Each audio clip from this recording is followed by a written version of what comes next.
Assalamualaikum warahmatullahi wabarakatuh. Perkenalkan, nama saya Dadi Juhaidi. NIM saya 180 11100. Saya membuat video ini untuk memenuhi mata kuliah seminar MSDM yang diampu oleh Bapak Asif Gunawan MSI. Saya membuat proposal ini yang berjudul pengaruh motivasi dan pelatihan terhadap karyawan. Studi survei di Yayasan Pesantren Baitamis. Mulai dari yang pertama, ada latar belakang masalah.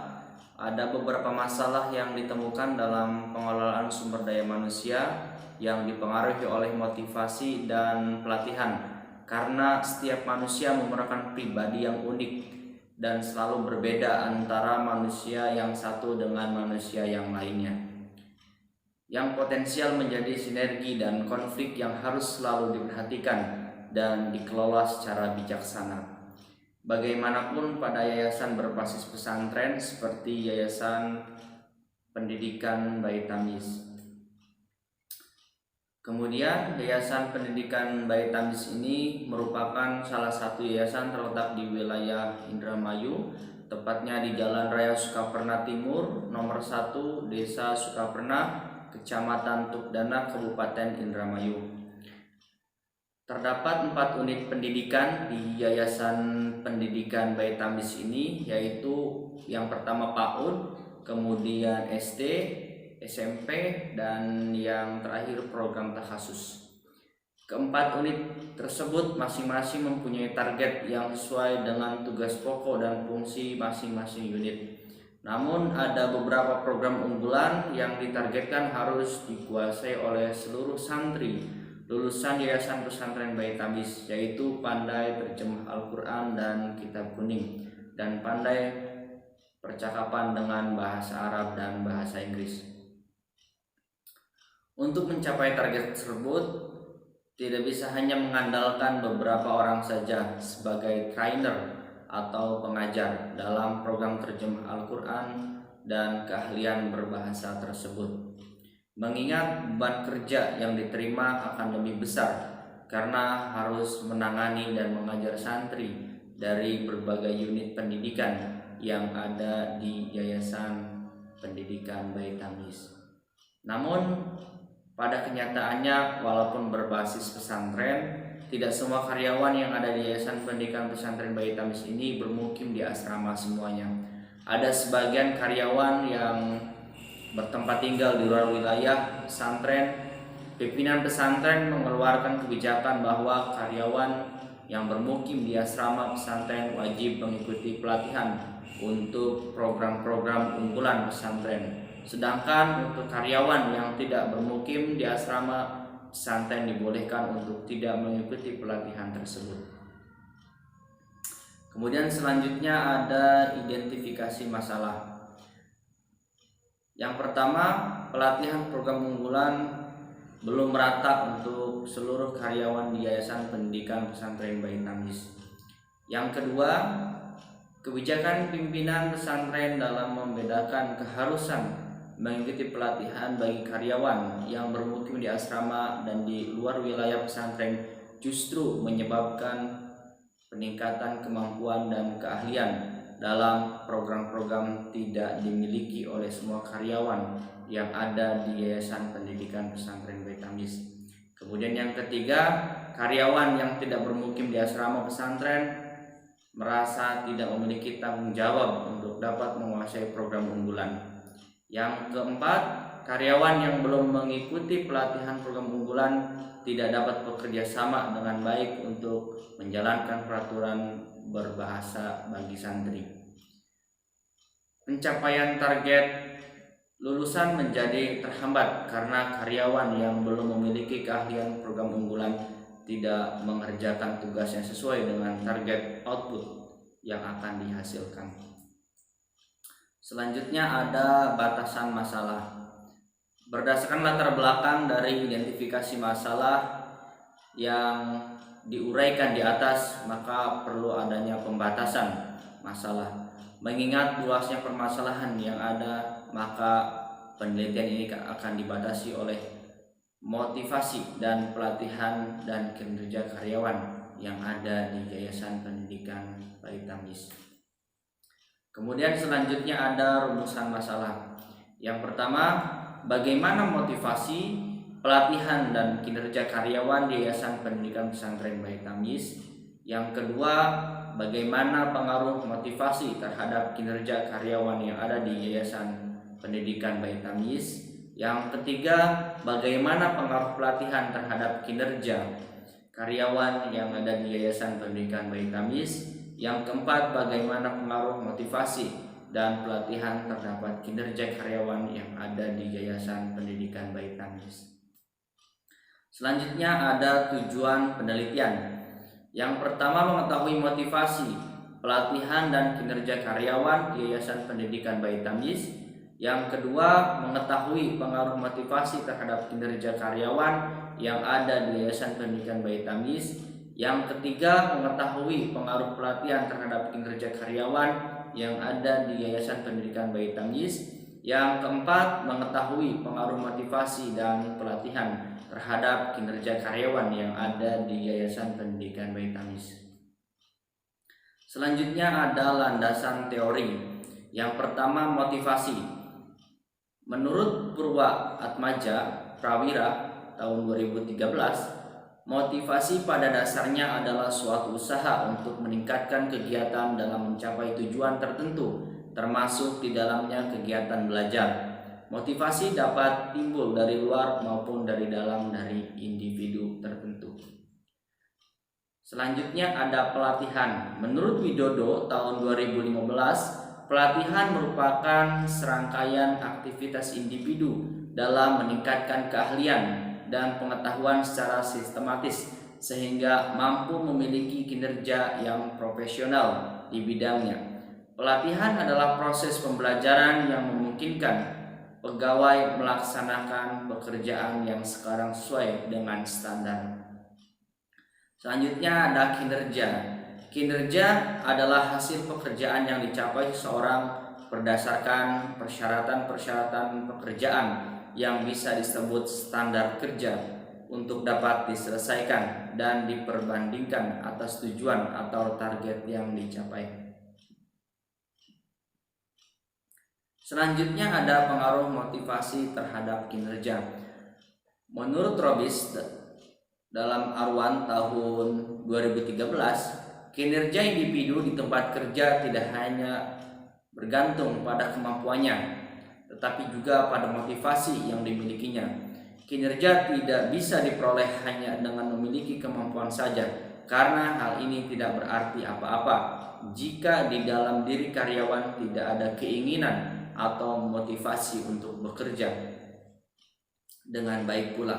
Motivasi mampu meningkatkan kinerja karyawan seperti pada penelitian yang telah dilakukan oleh Heri Purwanti tahun 2015, motivasi mempunyai pengaruh positif terhadap kinerja karyawan. Berdasarkan pendapat ahli di atas dan penelitian terdahulu, dapat disimpulkan bahwa hubungan antara motivasi dan kinerja memiliki keterkaitan, di mana kinerja seseorang akan meningkat jika seseorang tersebut memiliki motivasi untuk bekerja. Selanjutnya ada pengaruh pelatihan terhadap kinerja. Menurut Marwan Syah tahun 2010, training di sini dikatakan sebagai intisari dari sebuah upaya berkelanjutan yang dirancang untuk meningkatkan kompetensi dan kinerja organisasi. Pelatihan mampu meningkatkan kinerja karyawan seperti pada penelitian yang dilakukan oleh Arnis Wahyuni tahun 2017. Pelatihan berpengaruh signifikan terhadap kinerja karyawan. Berdasarkan pendapat ahli dan penelitian terdahulu, dapat disimpulkan bahwa hubungan antara pelatihan dan kinerja memiliki keterkaitan, di mana pelatihan yang diberikan kepada karyawan dapat meningkatkan kinerja karyawan. Selanjutnya, pengaruh motivasi dan pelatihan terhadap kinerja. Menurut Rumengan tahun 2013 bahwa motivasi adalah serangkaian sikap dan nilai-nilai yang mempengaruhi individu untuk mencapai hal yang spesifik sesuai dengan tujuan individu tersebut. Kemudian selanjutnya pelatihan menurut Dessler tahun 2009 adalah proses mengajarkan karyawan baru atau yang ada sekarang keterampilan dasar yang membutuhkan untuk menjalankan pekerjaan mereka. Kinerja karyawan adalah hasil kerja secara kualitas dan kuantitas yang dicapai oleh seorang karyawan dalam melaksanakan tugasnya sesuai dengan tanggung jawab yang diberikan kepadanya. Gomez dalam Mangkunegara tahun 2012. Dalam penelitian yang dilakukan oleh Satriadi tahun 2018, motivasi dan pelatihan kerja berpengaruh secara signifikan terhadap kinerja karyawan. Berdasarkan pendapat ahli dan pelatihan terdahulu, dapat disimpulkan bahwa hubungan antara motivasi dan pelatihan memiliki keterkaitan terhadap peningkatan kinerja karyawan, di mana motivasi dan pelatihan yang diberikan kepada karyawan dapat meningkatkan kinerja karyawan. Selanjutnya di sini ada rangkaian pemikiran. H1, diduga terdapat pengaruh motivasi terhadap kinerja. Kemudian H2, diduga terdapat pengaruh pelatihan terhadap kinerja. Kemudian H3, diduga terdapat pengaruh motivasi dan pelatihan secara bersama terhadap kinerja. Di sini ada waktu dan tempat penelitian. Untuk waktunya, penelitian ini dilakukan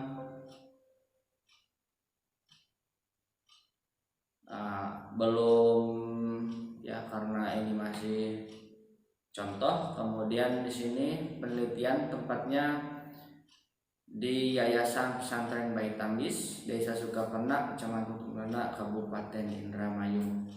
Selanjutnya ada populasi dan sampel. Populasi yang diambil dalam penelitian ini adalah seluruh karyawan di Yayasan Pendidikan Pesantren Bait Tamis berjumlah 55 orang. Sampel yang diambil dalam penelitian ini, penulis mengambil seluruh karyawan 55 orang karena menurut Arikunto, jika populasi penelitian kurang dari 100, maka sampel penelitiannya adalah seluruh jumlah populasi penelitian atau yang disebut dengan sampel jenuh. Kemudian ada metode penelitian. Metode yang digunakan pada penelitian kali ini adalah metode deskriptif kuantitatif.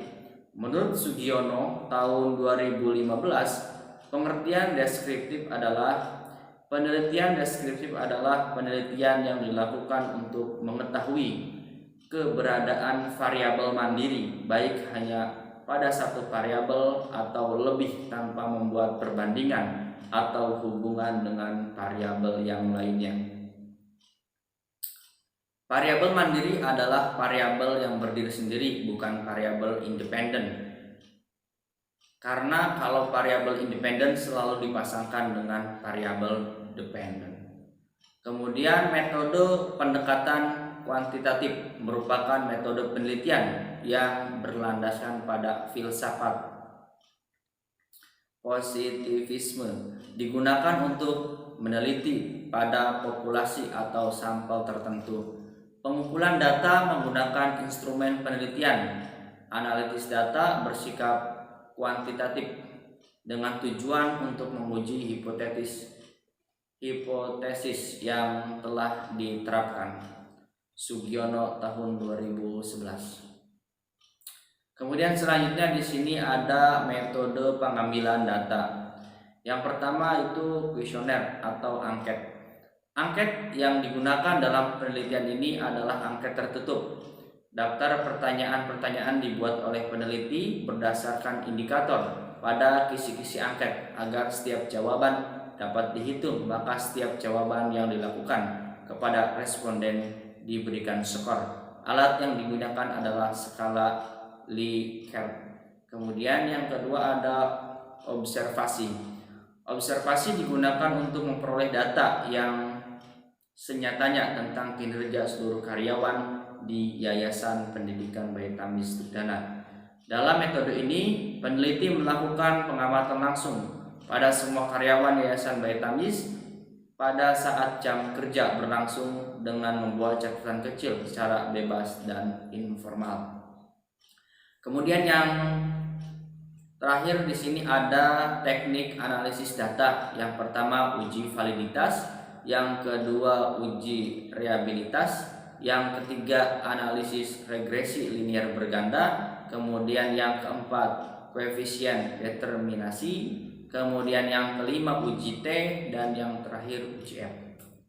Oke, terima kasih. Mungkin hanya itu yang dapat saya sampaikan. Terima kasih. Kurang lebihnya mohon maaf. Assalamualaikum warahmatullahi wabarakatuh.